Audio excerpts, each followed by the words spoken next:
Hello guys, welcome back again sa ating programang The Action Man at sa ating YouTube channel. Mega love shoutout po sa lahat natin ng mga viewers Luzon, Visayas at Mindanao all over the world. Muli naman po tayo nagbabalik sa ating panibagong video, panibagong reaction. Una sa lahat, pagpasensyahan nyo na po mga ka-action, mga kakampeng kung medyo maingay ang ating audio dahil maraming naglalaro po ng mga chikiting. Ayan, maraming salamat po sa nakakaunawa. So, ito na nga po mga ka-action, mga kakampeng, no?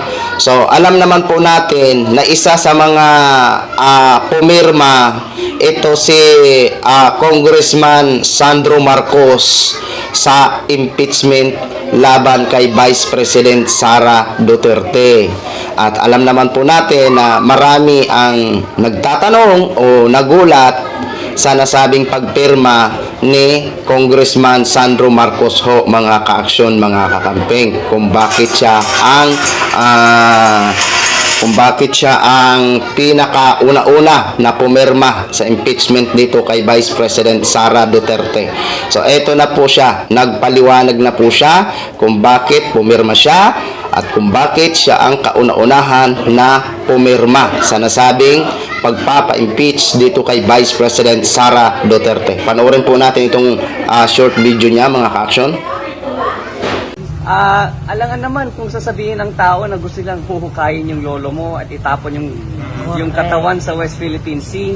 Sasabihin niya gusto niyang patayin ang Pangulo at ang First Lady na ang aking magulang at gusto niyang patayin ang Speaker. Ba't naman nagugulat ang tao na pipirma ako dyan? These are statements that can't be taken lightly, especially from someone with such a high position. So, nagtataka na nga ako kung bakit nagulat yung tao. Alangan naman kung sasabihin mo, huhukayin mo lolo ko. Of course, I'll be the first one to sign. That should come as no surprise. So that's why I was the first one to sign. So yun na ho mga ka-action, mga kakamping, no, na pakinggan na po natin.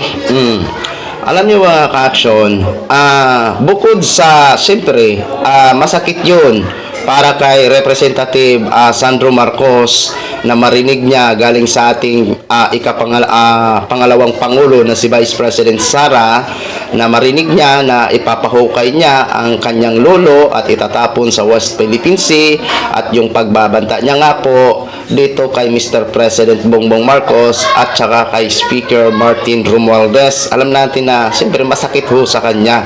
Grabe naman kung hindi kung walang epekto ito kay Congressman Sandro Marcos.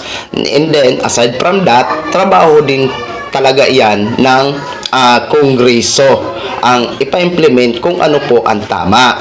Kasi alam naman po natin na may mga grounds talaga at yan nga po ang isa sa mga naging dahilan o naging batayan kung bakit na-impeach ito si Vice President ang kanyang pagbabanta dito kay Mr. President Bongbong Marcos. Kaya hindi po talaga ako nagtataka kung bakit una na pumirma ito si Congressman Sandro Marcos dito sa impeachment kay Vice President Sara Duterte, no? Kaso nga lang, ang iba nagtataka, nagugulat. Pero opinion din po nila yun. Wala po tayong magagawa.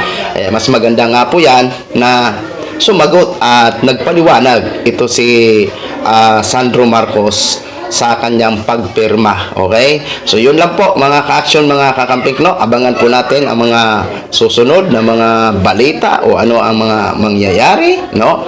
So, maraming salamat po sa ating mga viewers, Luzon, Visayas at Mindanao all over the world. Ako po ang inyong lingkod, si The Action Man. Have a good day, everyone.